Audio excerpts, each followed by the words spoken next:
¿Estamos viviendo en una era de narcisismo desenfrenado? ¿Donde la empatía y el altruismo se han convertido en reliquias de un pasado olvidado? Bienvenidos a un debate que desafiará tus creencias y te hará cuestionar el verdadero significado de la humanidad. En este video, exploraremos un tema candente y controversial: ¿el altruismo está muerto? Prepárate para sumergirte en un viaje de reflexión y controversia mientras desentrañamos la verdad detrás de la aparente decadencia de la compasión en nuestra sociedad moderna. Es hora de encender el debate y desafiar nuestras percepciones sobre lo que significa ser verdaderamente humano. El lenguaje corporal refleja la mente, según dijo Séneca. En el amplio panorama de las relaciones humanas, cada gesto, cada mirada, constituye un capítulo en el libro del comportamiento humano. Descifrar este lenguaje silencioso es adentrarse en un viaje de autodescubrimiento donde el estoicismo se alza como faro guía. Hoy revelaremos los secretos ocultos detrás de cada postura, cada movimiento, y descubriremos cómo el dominio de este arte puede transformar nuestras interacciones diarias. El conocimiento que compartiré será crucial para tu vida de ahora en adelante. No verás a las personas y sus comportamientos de la misma manera, sabrás analizar mejor la situación y cuándo actuar de la forma más estoica posible. Pero antes de continuar, suscríbete al canal y activa la campana de notificaciones para estar informado cuando suba más vídeos como este. Sin más dilación, comencemos. 1. Las marcas indelebles de la adultez temprana son innegables. Es evidente la frecuencia con la que las personas mayores rememoran sus veintitantos años. Anécdotas, emociones y decisiones de esa época parecen resonar con especial intensidad en sus memorias. Este fenómeno, conocido como aumento de la memoria, encuentra explicación en la confluencia de diversos factores psicológicos.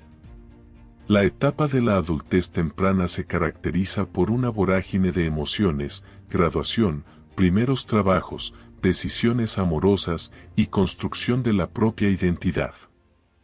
Todo converge en un torbellino de experiencias que impactan profundamente en nuestro ser. Erik Erikson, en su teoría del desarrollo psicosocial, describe esta etapa como la búsqueda de la identidad versus la confusión de roles. Los eventos de la adultez temprana no solo son intensos, sino también son novedosos. Son los primeros momentos que experimentamos muchas de estas situaciones, lo que las hace aún más memorables. Daniel Kahneman, en su libro Pensar rápido, pensar despacio, explica que nuestro sistema 1, el que opera de forma rápida e intuitiva, se activa con mayor intensidad ante lo nuevo e inesperado, grabando a fuego en nuestra memoria esos eventos. La filosofía estoica, con su énfasis en la dicotomía de control y la aceptación de lo que no podemos controlar, nos ofrece una perspectiva interesante sobre este fenómeno. Si bien las vivencias de la adultez temprana son importantes, no debemos permitir que definan nuestro presente o futuro. Epicteto nos recuerda que el pasado no tiene poder sobre el presente. Debemos enfocarnos en el presente viviendo con virtud y sabiduría, sin aferrarnos a las sombras del pasado. Aún así, las vivencias de la adultez temprana dejan una huella profunda en nuestra psique, forjando nuestra identidad y moldeando nuestro futuro. Sin embargo, la sabiduría estoica nos recuerda que no debemos ser esclavos del pasado, sino enfocarnos en el presente con virtud y sabiduría. Pensar en sus problemas desde una perspectiva de tercera persona le permite encontrar soluciones efectivas. Cuando no encuentres solución a tus problemas, intenta darle un enfoque de tercera persona. Nos enfrentamos a un problema personal y la niebla nubla nuestro juicio. Sin embargo, al observar las dificultades de un amigo, la claridad surge como un sol radiante. Esta paradoja, conocida como la paradoja de Salomón, ha intrigado a psicólogos y filósofos por igual. Este fenómeno nombrado así por el rey Salomón de la Biblia hebrea, el tercer monarca del antiguo Israel, quien solicitó a Dios el don de la sabiduría. Personas de lugares distantes venían en busca del discernimiento de Salomón. No obstante, en su esfera privada, Salomón mostraba falta de juicio, lo que eventualmente llevó al derrumbe de su imperio. ¿Por qué somos más lúcidos ante los problemas ajenos? Jonathan Haidt, en su libro La mente moralista, explica que nuestro cerebro está programado para protegernos a nosotros mismos. Cuando se trata de nuestras propias dificultades, emociones como el miedo, la ansiedad o el deseo nublan nuestro razonamiento. Observar la situación de un tercero nos permite pensar con mayor objetividad y racionalidad. ¿Cómo podemos aplicar la paradoja de Salomón a nuestro favor? Primero, identifica las emociones y haz un sesgo que nublan tus juicios. Segundo, analiza la situación de forma más objetiva. Tercero, considera diferentes perspectivas y soluciones. Suena fácil, pero recuerda aplicarlo como si fuera un consejo para un amigo o amiga. Los más incompetentes son los menos conscientes de su propia incompetencia. En reuniones familiares, en las redes sociales o incluso en el trabajo, es probable que hayamos presenciado el efecto Dunning-Kruger en acción. Pero, ¿de qué trata este efecto? Bueno, un individuo con notable seguridad expone ideas erróneas, ignorando el conocimiento de los demás, ignora su propia incompetencia creyéndose un experto en la materia. Esta paradoja, descrita por los psicólogos David Dunning y Justin Kruger, nos invita a explorar las raíces de este sesgo cognitivo. Daniel Kahneman, en su libro Pensar rápido, pensar despacio, describe dos sistemas de pensamiento, el sistema 1 rápido e intuitivo y el sistema 2 lento y racional. El efecto Dunning-Kruger se relaciona con el sistema 1, que nos impulsa a sobreestimar nuestras habilidades, ignorar nuestras limitaciones y ser ciegos a nuestra propia incompetencia. La falta de conocimiento y la baja capacidad cognitiva generan una doble dificultad, la incapacidad para reconocer la incompetencia propia y la incapacidad para reconocer la competencia ajena. Esta doble ceguera crea un círculo vicioso. El incompetente, al no reconocer su error, no busca mejorar y se estanca en su falsa seguridad, mientras que los realmente competentes, al ser ignorados, no pueden aportar su conocimiento. La filosofía estoica, con su énfasis en la búsqueda de la verdad y el conocimiento de uno mismo, nos ofrece una herramienta para combatir el efecto Dunning-Kruger. Epicteto nos recuerda que la ignorancia es el mayor mal. Debemos cultivar la humildad intelectual, reconociendo nuestras limitaciones y buscando constantemente aprender y mejorar. David Dunning dice que la incompetencia produce errores en el juicio, errores que a su vez te ciegan a tu propia incompetencia, mientras que Epicteto expone que la ignorancia es el mayor mal. Para combatir este efecto, debemos cultivar la humildad intelectual, reconocer nuestras limitaciones y buscar constantemente aprender y mejorar. La filosofía estoica, con su énfasis en la búsqueda de la verdad y el conocimiento de uno mismo, nos ofrece una herramienta para este propósito. Las personas hostiles tienden a tener perros más agresivos. Muéstrame el carácter de tu perro y conoceré el tuyo es un hecho observado. Perros con un comportamiento agresivo suelen tener dueños con personalidades hostiles. La investigación científica lo confirma, la ira, la agresión y la hostilidad son más frecuentes en dueños de razas estereotípicamente violentas. Tal como seleccionamos amigos y parejas con intereses y tendencias similares, buscamos en nuestros perros un reflejo de nuestra propia personalidad. La psicología ofrece algunas respuestas. Albert Bandura, pionero de la teoría del aprendizaje social, nos recuerda que la imitación juega un papel crucial en la adquisición de comportamientos. Los dueños hostiles, al interactuar con sus perros de forma agresiva, pueden estar transmitiendo involuntariamente esa conducta. El estrés crónico producto del aislamiento social o la inseguridad del entorno puede aumentar la agresividad tanto en personas como en animales. Un perro criado en un ambiente hostil es más propenso a desarrollar un comportamiento agresivo como respuesta al miedo o la ansiedad. Entonces, es importante recordar que la raza no determina el comportamiento de un perro. La educación y el adiestramiento son fundamentales para moldear la personalidad de cualquier animal. Un dueño responsable, independientemente de su propia personalidad, puede criar un perro equilibrado y no agresivo. Como dijo Séneca alguna vez, la ira es un enemigo que ataca a su propio dueño.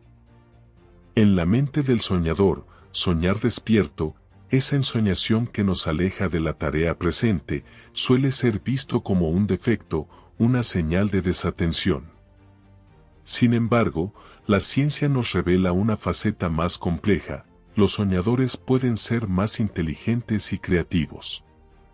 Mieli Csikszentmihalyi, en su libro Fluir, describe la atención como un estado de concentración total en la tarea presente. Sin embargo, la mente no es un ente estático. La red neuronal por defecto activa en la ensoñación permite la exploración de ideas, la resolución creativa de problemas y la generación de nuevas conexiones neuronales. Estudios han demostrado que las personas con mayor capacidad intelectual y creativa son más propensas a soñar despierto. Jonathan Schuller, en su libro Los ojos de la mente, explica que la ensoñación permite incubar ideas. La mente subconsciente trabaja en problemas de forma no consciente, generando soluciones innovadoras y conectando ideas. La ensoñación facilita la creación de nuevas conexiones neuronales, lo que impulsa la creatividad. Reflexionar sobre la experiencia. La ensoñación nos ayuda a procesar emociones, recuerdos y experiencias, permitiéndonos aprender y crecer.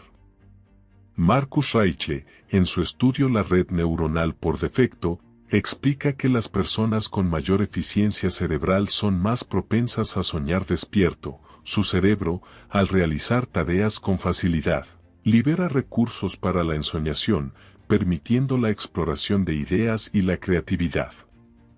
La filosofía estoica, con su énfasis en la virtud y la acción correcta, nos invita a encontrar un equilibrio entre la atención y la ensoñación.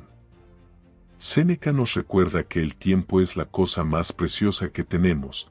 Debemos ser conscientes del uso de nuestro tiempo, dedicándolo a actividades que nos acerquen a la virtud y a una vida buena. Mieli Csikszentmihalyi dice: la atención es la capacidad de concentrarse en el momento presente, excluyendo las distracciones. Soñar despierto no es solo una distracción, sino también una puerta a la creatividad. Las personas con mayor inteligencia y creatividad son más propensas a soñar despierto, y sus cerebros parecen ser más eficientes. Sin embargo, es importante encontrar un equilibrio entre la atención y la ensoñación, utilizando nuestro tiempo de forma consciente y virtuosa. El rechazo sí duele: un amor no correspondido, una amistad que se rompe, un trabajo que no se consigue. El rechazo en cualquiera de sus formas puede dejar una profunda herida, no solo emocional, sino también física. ¿Por qué el rechazo duele tanto? La ciencia nos ofrece una respuesta: el cerebro procesa el rechazo de manera similar al dolor físico. Estudios de resonancia magnética han mostrado que las mismas áreas del cerebro se activan tanto ante el dolor físico como ante el rechazo social. Naomi Eisenberg, en su estudio Neurociencia del dolor social, explica que el rechazo activa la corteza cingulada anterior, área responsable del dolor físico, y el núcleo accumbens, involucrado en la recompensa y la motivación. El dolor del rechazo, desde una perspectiva evolutiva, puede ser visto como un mecanismo de supervivencia. El ser humano es un ser social que necesita del afecto y la aceptación de los demás para su bienestar. El dolor del rechazo nos impulsa a buscar la conexión y evitar situaciones que puedan poner en riesgo nuestro sentido de pertenencia. Nathaniel Branden, en su libro Los 6 pilares de la autoestima, explica que el rechazo puede interpretarse como una señal de que no somos lo suficientemente buenos, lo que puede generar sentimientos de inferioridad e inseguridad. La filosofía estoica, con su énfasis en la aceptación de lo que no podemos controlar, nos ofrece una perspectiva útil para afrontar el rechazo. Epicteto nos recuerda que lo que nos perturba no son las cosas, sino nuestras opiniones sobre las cosas. Debemos aceptar el rechazo como una parte inevitable de la vida y enfocarnos en aquello que podemos controlar, nuestras reacciones y nuestra actitud. En conclusión, el rechazo duele tanto física como emocionalmente, sin embargo, es importante comprender que el dolor es temporal y que podemos aprender a superarlo. La aceptación, la autoestima y una perspectiva estoica son herramientas valiosas para afrontar el rechazo y seguir adelante con nuestras vidas. Hablar en un idioma extranjero, una puerta a la racionalidad. ¿Has notado que al hablar un idioma extranjero, las decisiones se tornan más frías y racionales? La ciencia avala esta experiencia. El uso de una lengua extranjera puede reducir los sesgos en la toma de decisiones. Vygotsky, en su teoría del desarrollo sociocultural, explica que el lenguaje no solo es una herramienta de comunicación, sino también un instrumento del pensamiento. Al hablar un idioma extranjero, nuestro cerebro se enfrenta a un desafío: suprimir la lengua materna y activar las estructuras lingüísticas del nuevo idioma. Estudios de imágenes cerebrales han demostrado que las mismas áreas del cerebro están involucradas tanto en el uso de lenguas extranjeras como en el pensamiento racional. Además, se ha observado que al activar el centro de inhibición del cerebro, las intuiciones y emociones también se inhiben, potenciando la toma de decisiones racionales. La filosofía estoica, con su énfasis en la virtud y la razón, encuentra en este fenómeno un aliado. Marco Aurelio, en sus Meditaciones, nos recuerda que la mente que se gobierna a sí misma es la más poderosa. Hablar un idioma extranjero, al inhibir los sesgos y las emociones, nos acerca a ese ideal de una mente racional y virtuosa. Hablar un idioma extranjero no solo nos permite comunicarnos en otra lengua, sino que también puede ser una herramienta para mejorar la toma de decisiones. Al inhibir los sesgos y el uso de una lengua extranjera, nos acerca a un pensamiento más racional y objetivo. La ciencia y la filosofía estoica avalan este fenómeno, brindándonos una perspectiva valiosa para comprender el poder de la mente bilingüe. Culpamos del comportamiento de las personas por su personalidad. En el fragor del tráfico, una interrupción puede desatar nuestra furia. Sin embargo, minutos después repetimos la misma acción justificándola por la prisa o la excepcionalidad del momento. ¿Por qué esta incongruencia? La psicología nos ofrece una respuesta: el error de atribución fundamental. Harold Kelley, en su teoría de la atribución causal, explica que tendemos a atribuir el comportamiento de los demás a factores internos como la personalidad y el carácter, mientras que nuestro propio comportamiento lo justificamos por factores externos como el contexto y la situación. Esta tendencia a la atribución interna tiene dos vertientes. La primera es el exceso de disposicional, exageramos el papel de la personalidad en el comportamiento de los demás, ignorando las influencias situacionales, y la segunda es la subestimación situacional, minimizamos el impacto del contexto en nuestras propias acciones, atribuyéndoles a nuestra propia naturaleza. En el ejemplo del tráfico, la furia ante la interrupción se explica por la atribución de mala intención al otro conductor. Lo vemos como un imbécil sin considerar las circunstancias que lo llevaron a actuar así. Por otro lado, justificamos nuestra propia interrupción por la prisa, ignorando que el contexto también nos influye a nosotros. cómo lo superamos? Lo primero es considerar el contexto, analizar las circunstancias que rodean el comportamiento de los demás y de nosotros mismos. Lo segundo es ser empáticos, ponerse en el lugar del otro para comprender sus motivaciones. Y por último, evitar etiquetas, no apresurarse a juzgar a las personas por su comportamiento. La filosofía estoica, con su énfasis en la responsabilidad personal, nos invita a reflexionar sobre este sesgo. Epicteto nos recuerda que no podemos controlar las acciones de los demás, solo las nuestras. Debemos enfocarnos en nuestras propias reacciones y evitar juzgar las intenciones ajenas. El error de atribución fundamental es un sesgo que nos lleva a juzgar a las personas por su comportamiento sin considerar el contexto. Para superarlo, debemos ser conscientes de este sesgo, considerar las circunstancias, ser empáticos y evitar etiquetas. La filosofía estoica nos ofrece una perspectiva útil para enfocarnos en la responsabilidad personal y evitar juzgar las intenciones ajenas.